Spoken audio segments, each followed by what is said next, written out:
Hey, good afternoon, fellow oranges and listeners out there. Welcome to Orange Crushing It. My name is Frank Clark. I'm the CEO of the Mr. Orange. And today I have a good friend. Well, I always have a good friend, right? Why should friends be like I have a bad friend? Nobody would ever, I don't think would ever introduce their show and go, hey, I have a bad friend on today. I won't do that. So my buddy's name is Dan Mesrobian, and Dan is a successful real estate broker in northern New Jersey. Year after year, this guy is constantly winning awards. He gets the Circle of Excellence Award in the New Jersey Association of Realtors. He's been in the real estate business for 21 years and trains people and mentors new agents in order to assist them achieve their goals. He's a very giving guy. His overall career objective is actually, besides being successful in real estate, is to help support people get their goals, get their dreams, all through the process of buying and selling real estate, which he is excellent at. He's somebody that you could mentor with. The guy just is highly accomplished in that space.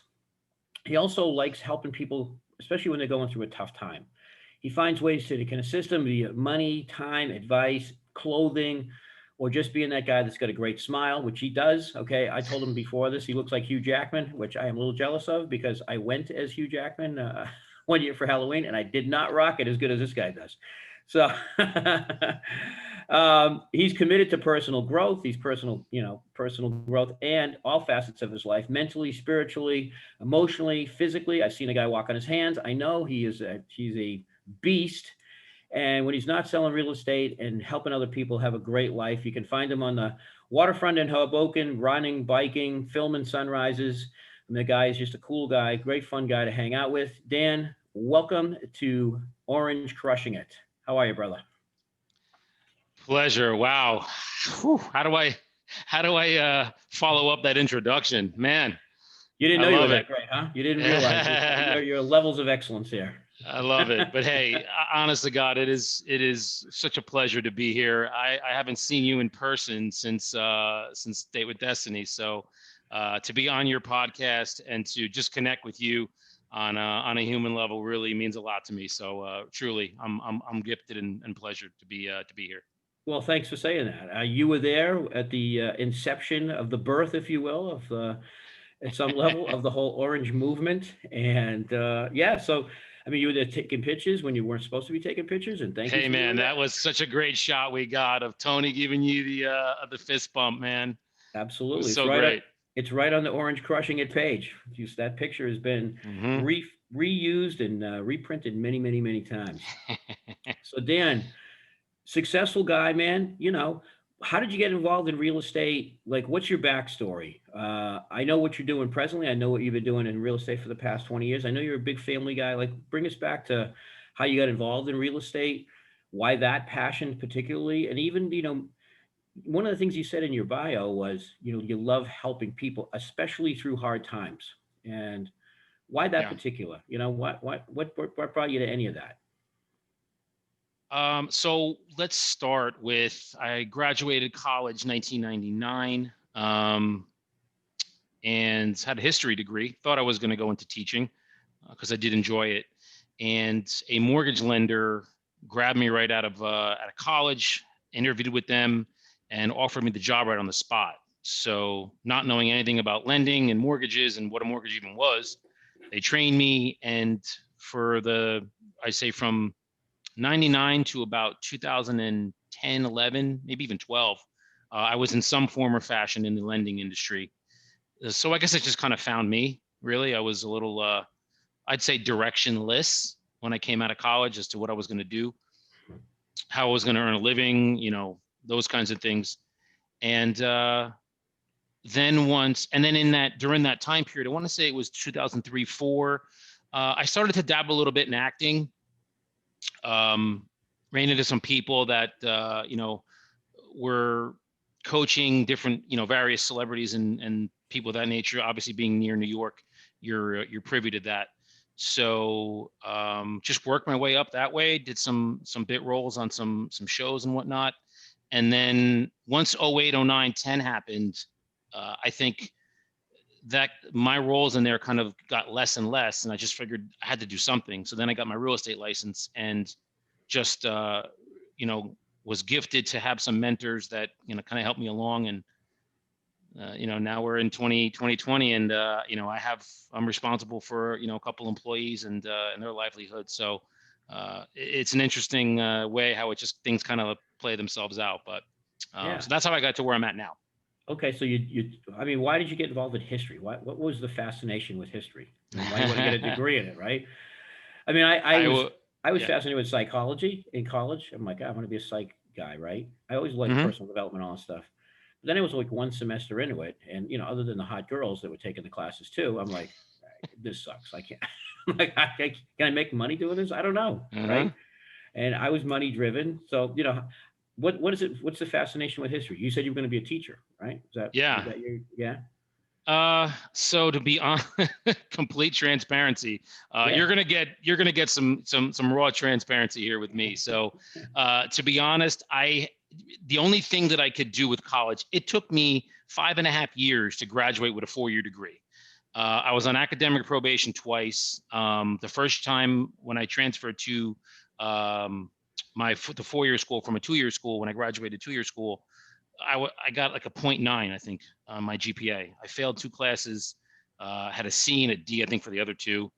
And then the next semester was almost exactly the same, to where I sat with the dean and he said, do you even want to be here? Like, this is your money. Like, what are you even doing?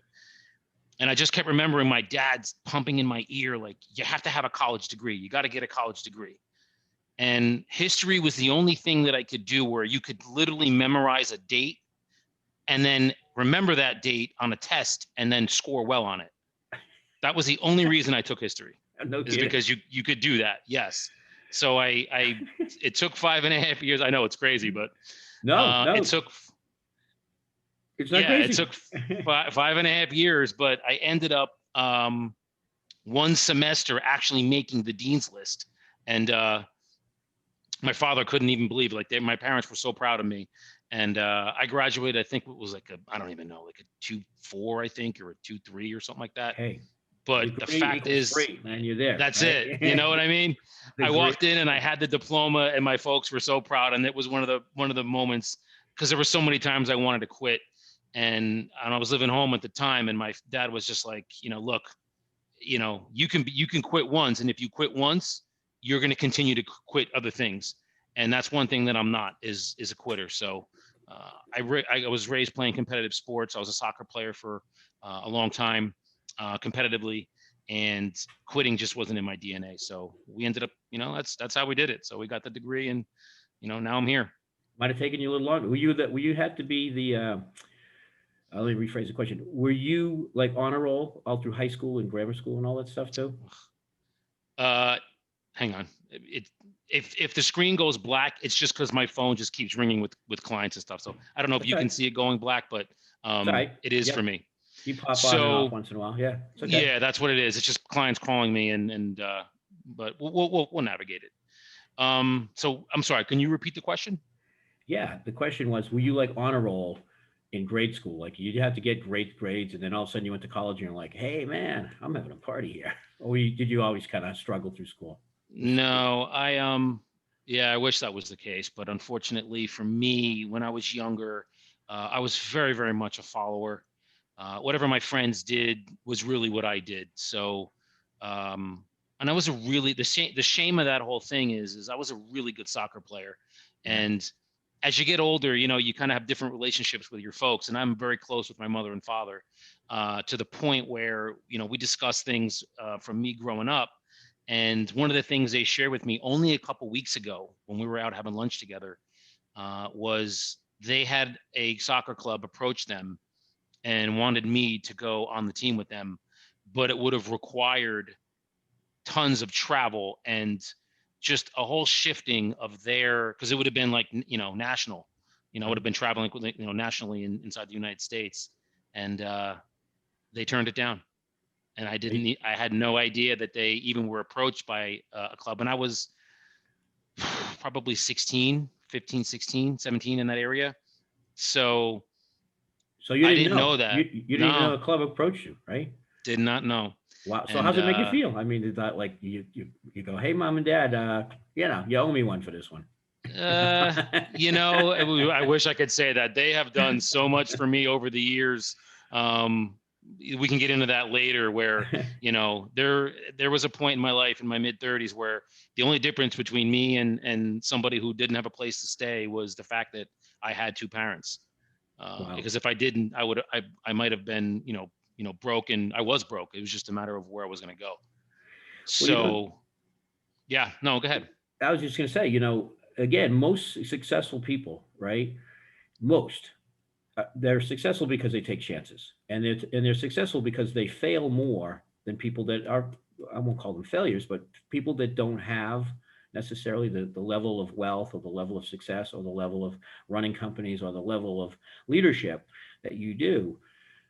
They don't have the amount of times that they failed because they play it safe most of the time, right? Yeah.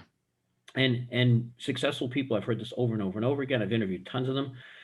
They fail all the time, but they don't let the lesson or they don't let the failure define them. It doesn't become who they are. They look at it as a lesson to grow, and okay, what did I take away from this? Let's not do that again, and let's Yeah. go to here, right?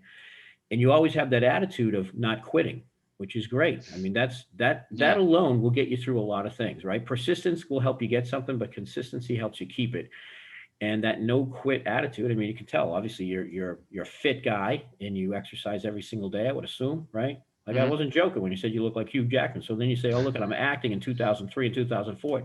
I knew it. Yeah. I knew it. It actually You're the went early longer Hugh than that, Jackman. but yeah. Yeah. Yeah. All right. That's funny. So Yeah, you said something very poignant there, and I wanna just backtrack on that. Persistency helps you get something, and consistency helps you keep it. And man, is that I've never heard that before, but wow, that is a profound statement, um, to anything that anyone is trying to attain. Because I mean, I'm sure you probably hear this a lot. Look, we overestimate what we can do in a year, but we so underestimate what we can do in like a decade or even a half a decade. right. So building that, just building the blocks. Like like I compare trying to get something to like a house because it's what I know. So like getting started and figuring out the nuts and bolts of what it takes to get it is like your legs. It's like the foundation of the house. You're building it, and then once you have that set and you're doing that every day, like without clockwork, every morning I'm writing 5 things I'm grateful for, 5 things I want. At the end, when I put head to pillow, it's sitting next to my bed. 5 things I'm grateful for, 5 things I want. Every day. When you do that every day, it's exactly what you said. It's the consistency will help you keep what you get because you're going to get what you want.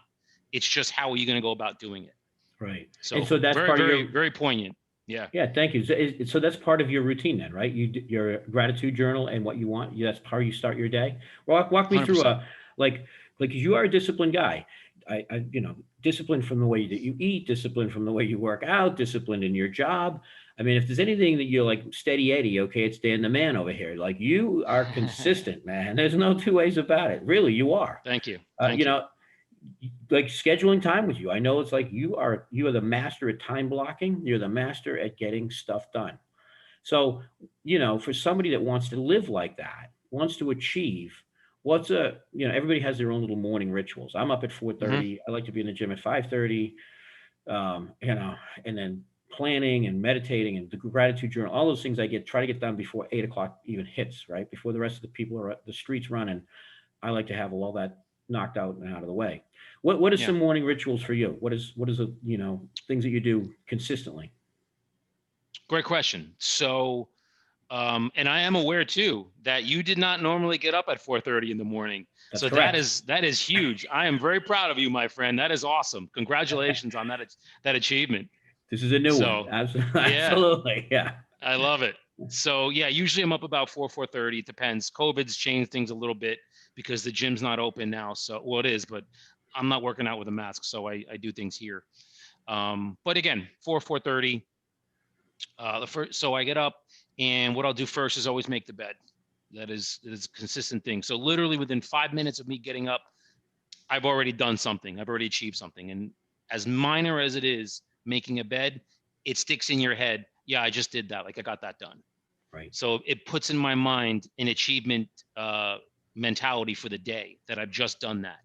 And then once I do that, I come out here and so usually what I'll do is I'll start with push-ups. I'll just start, doing like 3 sets of like 30, 35 push-ups on like raised bars. I have raised bars here. And I do those, and then I'll do some stretching, because what I am noticing is as I'm getting increasing in age, I need to stretch a lot more. So I do a whole yoga stretch, and a like a yoga flow routine that I do here. And then when I'm done with that, I'll do probably about a good 10-15 minute of just a quiet meditation, sitting in lotus pose, and I'll sit and just be quiet for a good 10-15 minutes. Settles your brain. And then I'll shower. And then once I'm done showering, I do my grateful journal. I write 5 things that I'm grateful for, 5 things that I want. And once that's done, I start eating, and then it's probably about 7:15, and then my day goes with phone calls with other agents and stuff that I network with. Right. I mean, how important to you is that morning ritual? Like when you travel, do you keep that same ritual going? I mean, how important to you, especially the gratitude Yeah. and what do you want, right? Yes. How Yes, that travels. That travels with me. that travels. Yep. Yeah, that travels. So with regards to working out, it depends where I'm going. Like if I'm on a vacation, I will usually do it for the first week. So I go on vacation for 2 weeks with my family each year. We have a house down the shore. So everybody gets together, sister, brother-in-law, my niece, nephew, my brother, and my mom and my dad. And we all kind of share the house, and we have 2 weeks together. First week, I still do everything that I normally do, and I'll even work. The second week, I will take off from any kind of like structured activity, but I still write in the journal. I still write in the grateful journal, and I still write in morning and night.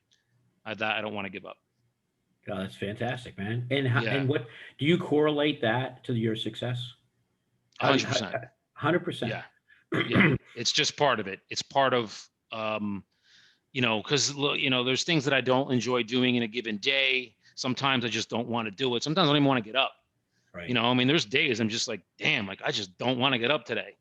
And, I have to do it within like 10 to 15 seconds, or I will literally lay my head on the pillow for another half hour.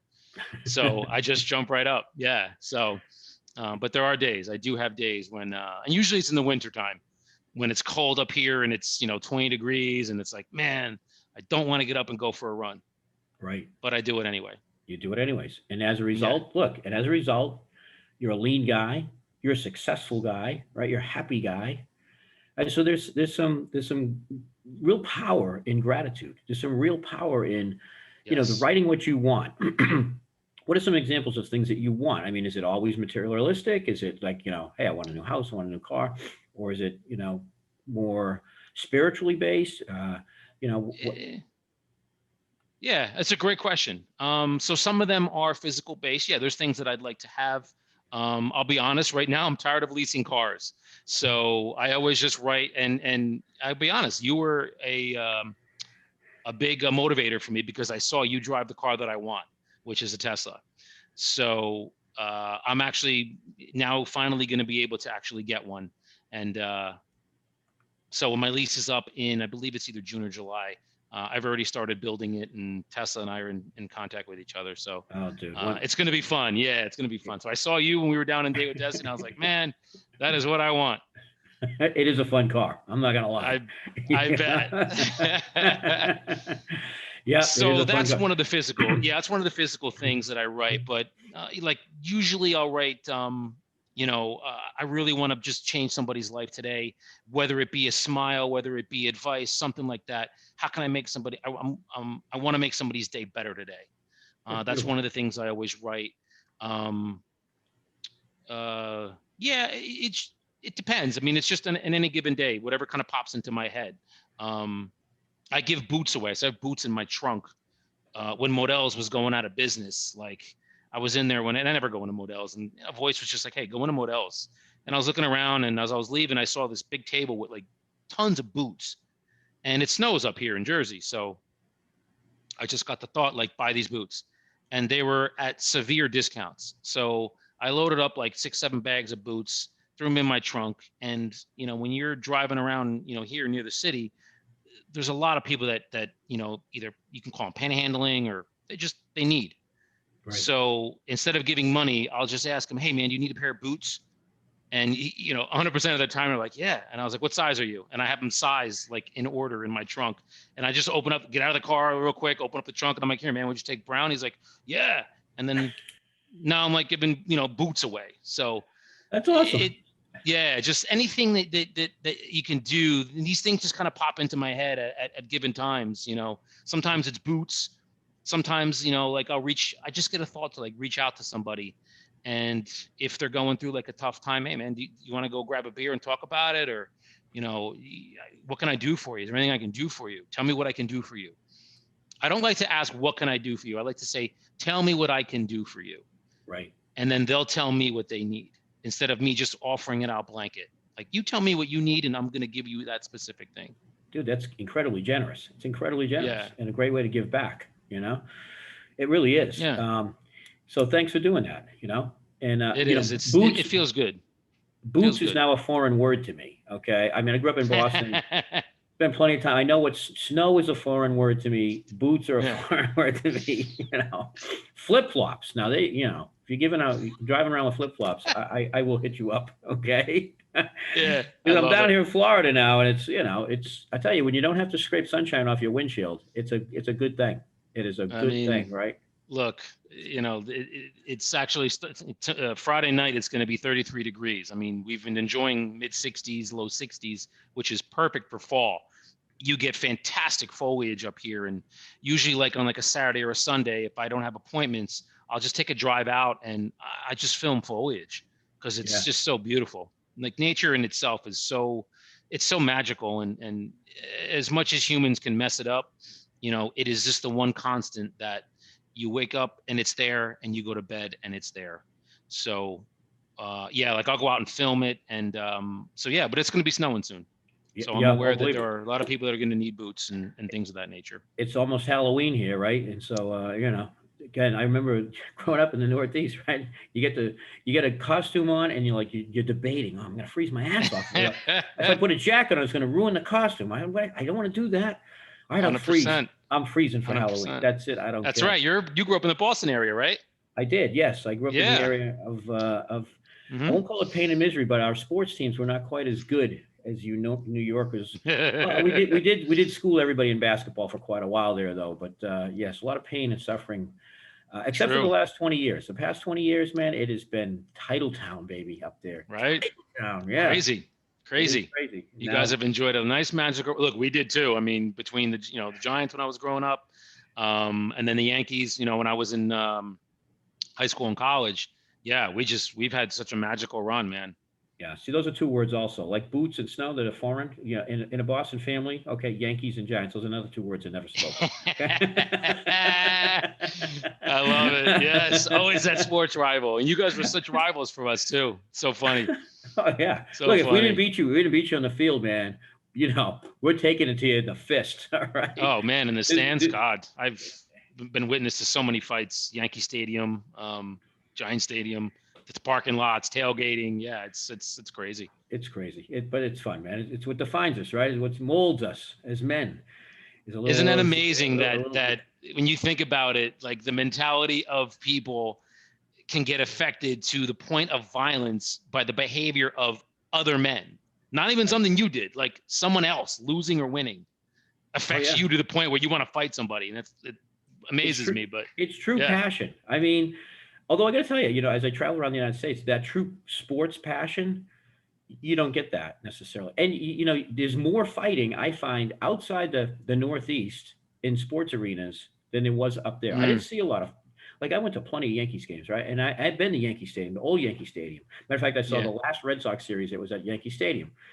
And you don't see a lot. There's a respect. There's a respect for rivalries that doesn't necessarily always turn into, a fist, and you're playing soccer. I mean, to end on that, I think that once the Boston teams started to win, it became more of a respect thing, because for a while it was really one-sided in terms of baseball and in football. But once Boston kind of, in the mid, late 90s, early 2000s, you guys started winning. Yeah, it was different. There was a whole different ball game. Well, we became cocky. We were always cocky, but now it's like now we can back it up, right? Yep. You got the swag and you can back up the swag. Yeah, it was like that Kid Rock song, "Cocky," right? They say I'm cocky, Yeah. and I say what? It ain't bragging, motherfucker. If you back it up, so, If you back it up, so it's we a would true back it statement. up. We would back it up. Hey Dan, I want to go back just to Yeah. one other point you made on your routines during the day. Hmm. Okay, Yep. I'm a big proponent of visualization, like that focus, right? Dream boards and vision boards, and just like people sometimes they look at it and go, well, how stupid is that? You're cutting out pictures out of a magazine, or you're using Hmm. Microsoft Publisher or whatever, and you're posting pictures, right? And yet, when I do that, a good 50% of the pictures become reality, right? And you write down the things you want to do every single Hmm. day. So you have a visual, plus it's, you've got that motion of writing. It's getting into your fiber of your body, right? Of what you're grateful Correct. for, and then also what you want to write. So speak to the power of visualization. Speak to the power of like, do you have a story of something that you've written down repeatedly over and over and over and over again? And then finally, okay, here it is. I mean, maybe the Tesla's the story, but are there Mm. things that you go, this is the power of focus. The power of focus. Here is an actual example of what happened because I just kept focusing. I would not let it go. Mm. I can speak to several, but I'll just kind of narrow it to maybe one or two. So as you're talking about that, you saw me glancing up. So I'm looking at my dream board as we speak. So there is the Tesla Performance Model 3 that I'm staring at right now, and some real estate pictures and an income goal, and some other things that that I have written up there that I can just sit here and look at when I'm working because I'm in my workstation right now. Right. Uh, that it's you see it, and when you want to kind of take a break and you glance over and it's like, nah, I ain't gonna take that break. Or you don't want to do something, it's like a phone call you don't want to make, or things of that nature. You just kind of look over and it's like, nah, I'm gonna do that. Like it's worth doing that. It's just that little extra that you can do that's gonna get you to where you need to go. So Sure. um so I say that to say this. So back in again, we'll go full transparency here. So in 2011, I was living in an apartment not too far from here, and I just, I didn't have a consistent income, and it got to the point where my folks were kind of carrying me a little bit with, my monthly bills. And after about 3 or 4 months of it, I just it hits you in here as a man. Like I'm not able to just make myself. I'm not able to live. I'm not able to make my bills and just be consistent with being able to do it, make it. Right. So I called him and just said, stop, no more. Do not send me another dime. Look, I said, if it's all okay with you, I said, let me just recharge, restart, reorganize, come home with you guys for a little bit, and then we'll figure it out. And of course they were okay and with it. So you want to talk about humble and humiliate, not even humble, humiliating. So a good friend of mine drives down here with a flatbed, like a trailer, but there's no walls. It's just a flat trailer. Comes and moves out a dresser, a mattress, some personal belongings, sitting on a flatbed, as and look, people were realizing I'm moving out, but the worst part was I drive up and back an hour and a half to my parents' house, and all my stuff as a 30 something year old man is sitting on that flatbed. And look, of course, the neighbors are going out and they see it, and I'm moving back home, and it's a gut check for you. At least Yeah. it was for me. Sure. And when I was in their basement sitting there, and I just didn't have, I had no direction where I was going, what I was going to do, no income coming in. I didn't have a penny to my name. And I was probably about $54,000 in debt on credit cards. And I didn't know what to do. And my folks just kind of sat me down and said, all right, we have to figure out, make a plan here. and we did. And then I ended up getting a job. I ended up getting a job down right where I just left. So I moved an hour and a half, got a job where I just left. So what I ended up doing was getting up at 4 a.m. This was back in 2010, 2011. 4 a.m. to get down to the job by 6. I'd work 6 to 2. And then by 2:30 went to my real estate company because I was trying to get my legs underneath me in real estate. And I'd work from there from like 2 to 10, drive back home at 10:30, 11, and then sleep till like 4. Wow. So I did that for 2 years. And in that 2 years, I saved up enough money and bought the condo that I just sold in this building. I bought it in 2013 and then sold it, rent here, and I have other investment properties that I have now. Wow. If 2 you would years. have told me 2 years, I did that. If you would have told me in 2011 that you would be where you're at now with owning real estate, my assets, things of that nature, and a steady income job where now I'm responsible for someone else's income, other people, I would have told you were crazy. Like there has been no way. Yeah. But again, there's the never quit, right? There's the never quit mentality. Yeah. There's the power of focus. I'm sure if you're doing your gratitude, during those times, it might be tough to come up with some things you're grateful for. Right? It may be. Oh, during that time. Oh God. Yeah. I was cursing out the world, cursing out. It was everybody else's fault but mine. Of course. Was what it was. That's how I was looking at the world. The world sucks. It's the economy's fault. It's the government's fault. It's everybody else's fault. My employer, 2008 when it happened, I got laid off. It's everybody else's fault but mine. Mm-hmm. So, and once you realize, right? Go ahead. Good. Well, I was going to say, when you realize that life is happening for you, not to you, right? Right. And we're accountable. I believe in you create, promote, or allow everything in your life. Create, promote, or allow every single thing in your life. So you're never really a victim because, this guy did it to me. Well, did I allow that to happen? Did I somewhat create that? At even some level, did I promote it? Yeah, I did. Okay. I get divorced 2.5 years ago. It sucked big time. Didn't see it coming. Yes. Right. And I remember. Yeah. And there's days when it's like, there's not a lot of gratitude coming out of my mouth. I'm grateful. I'm grateful I don't kill this one. I'm grateful I don't hurt the dog. I'm grateful I don't, Yeah. and drink too much. Look, and I'm grateful that, hey, we were brothers and partners at Date with Destiny, and some of the things that you shared with me. Yeah. I mean, number one, I'm grateful that you felt the trust to be able to share them with me. And yeah, I'm aware of some of your journey, and to see, where you are now from where you were just 2 years ago. This was only 2 years ago. Right. Is phenomenal for me to say. I mean, it just brings a smile to my face because, look, it's just people getting to the next, their own growth, personal growth. And I am so passionate about other people just getting to where they want to go. And if I can just help you feel better one day to get you there, man, that's like, there isn't anything better in the world. There isn't anything better. Yeah. And that's fantastic, brother. That really is. I mean, it speaks to your heart. It speaks to the character of the person that you are, right? It speaks to your integrity.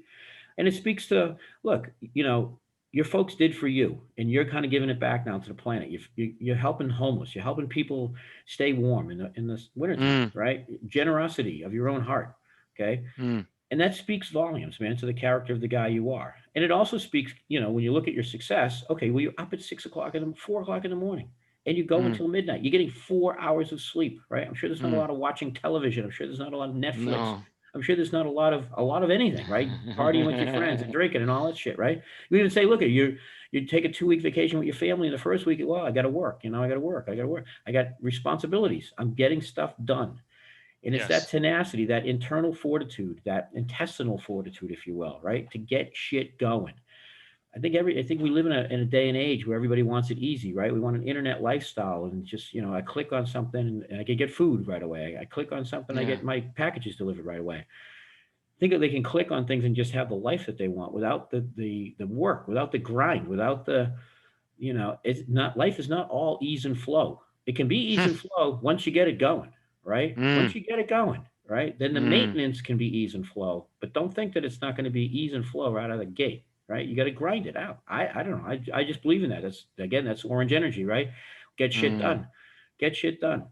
It's And a so it's thank a powerful point. Yeah.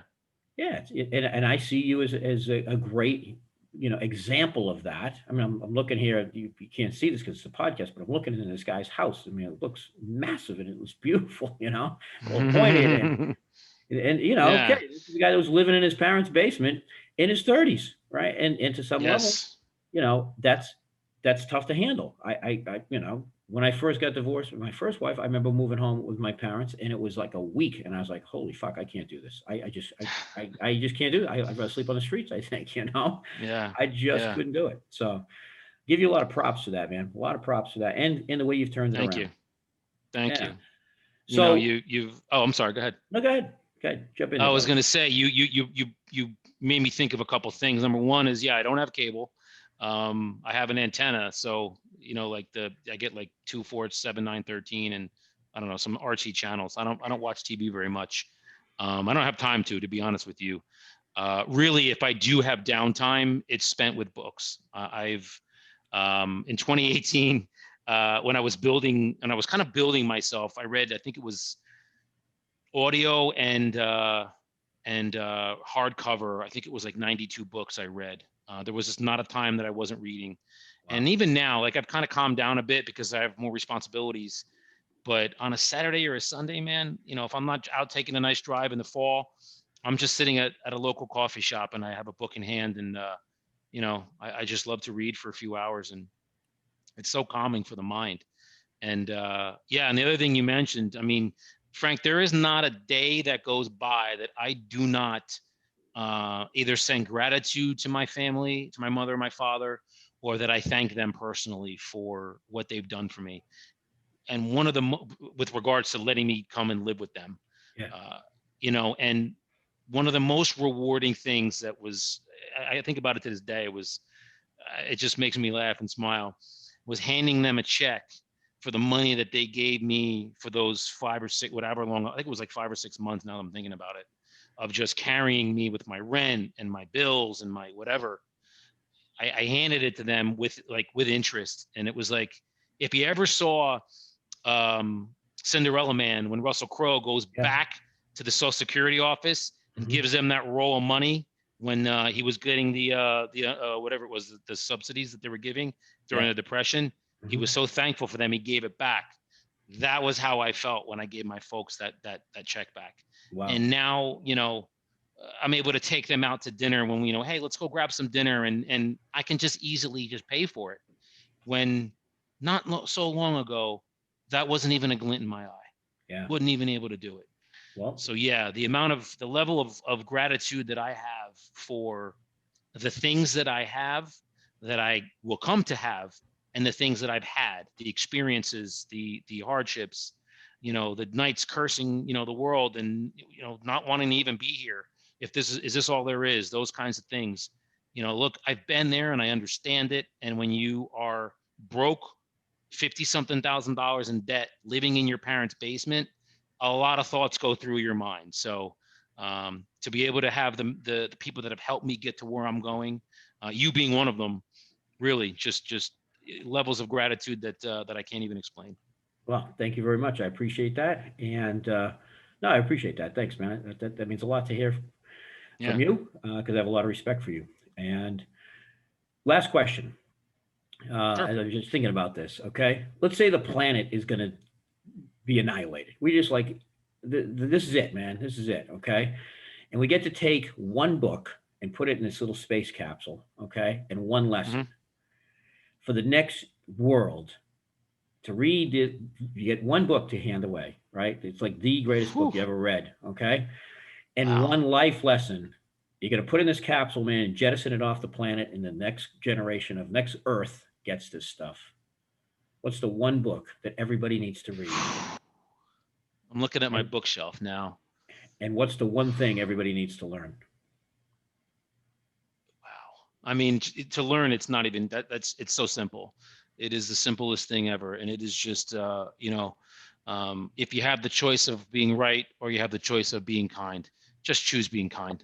You will never, ever regret it. You will never regret it. It is 100% the right choice, and it'll never steer you wrong. So that's what I would say to anybody moving forward. Just, you don't need to be right. Just be kind. If people were just kind to each other, man, would the world be a better place. Whatever it is, just a smile, it's giving, just be kind. That's how I would lead with that. Yeah, just be kind. A book. This is a big one. The book that has had the biggest impact on me, and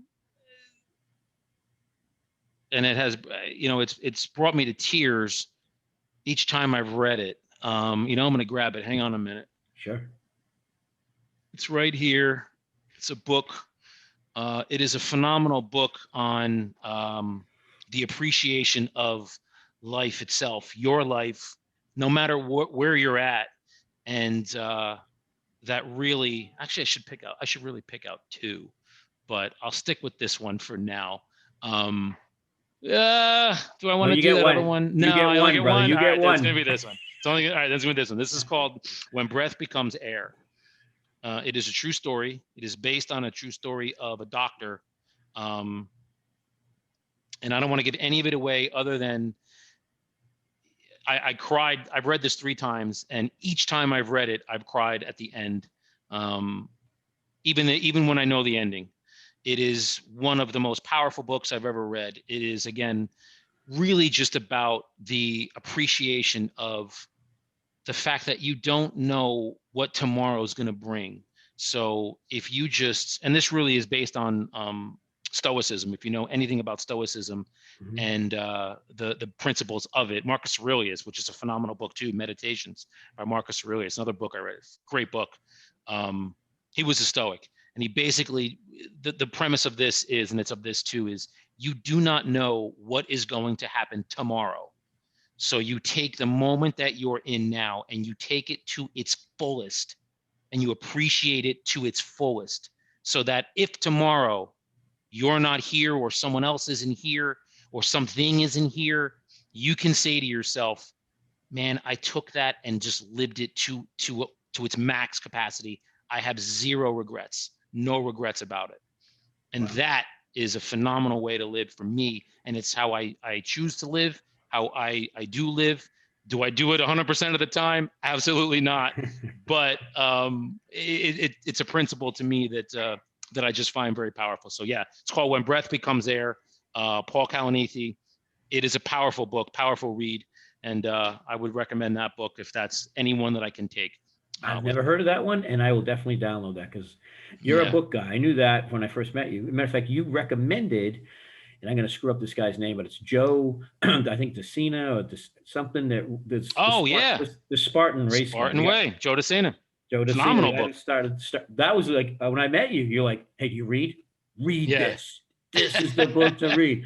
And I did. I read it. It was like, oh, this is badass, right? Yeah. Badass. And that was a while ago. He's another one. But I love his audio. He's better on audio because I love the sound of his voice. It's like raspy and like, he's just like a real powerful dude. And you can tell that guy he means business, man. You don't fuck around. It's like Navy SEAL kind of, get at it, get after it, right? Jocko Willink. I mean, I got those books here too. Jocko's books, Extreme Ownership, owning your stuff, which Great I learned stuff, over the years. So yeah, powerful, real powerful. Great stuff. All right, well there you go. If the next Earth has to be populated by people, and you see a little space capsule running around, it says Dan Mesrobian on it, grab it because it's got a good book in it and great advice. Okay, great advice. Absolutely, absolutely. Hey, thank you so much for being on the show today. I truly, truly, truly appreciated getting to know you, especially at this level, because these are things that, I didn't know about you and things that, now the rest of the world's going to get to know you about. And it's a beautiful, beautiful story. You're a successful real estate guy. If you're in the Jersey area or anywhere in the area, probably in the tri-state area at all, and you want to buy real estate, man, this is the guy to talk to. This is the guy that knows what's going on. How can people get a hold of you, Dan? You can visit my website, which is www.soldinNewJersey.com, all written out. You can, email me at, you can email me at the Mesrobian team at gmail.com. That's probably the best. Well, the website's probably the best way, but I mean, I'm on Facebook. Instagram is just at Daniel Mesrobian. Oh, hang on. At Instagram is at Daniel Mesrobian. You'll see a picture of me up there. So all like the social media things I've gotten on in the last couple of years. So at the behest of my assistant. So I'm on there too. But yeah. Hugh Jackman doppelganger.com. You know what? Hugh Jackman I get Stanley Tucci a lot. I get Stanley Tucci with hair a lot. Well, I can see that. Yeah, I can see that one. But, yeah, you know, I get the Tucci. Who doesn't want to look like Hugh Jackman? Come on. I mean, you know. Hey, I'm taking it, man. You're giving it. I'm taking it. I'll take it. Okay, brother, take it. Again, Dan Mesrobian, thanks for crushing it, baby. Thanks for being on the show today. Dude, keep doing what you're doing and stay inspiring, brother. Stay inspiring. You're an awesome guy, man. Awesome. This was such a pleasure. I really, truly grateful. I am so humbled to be on your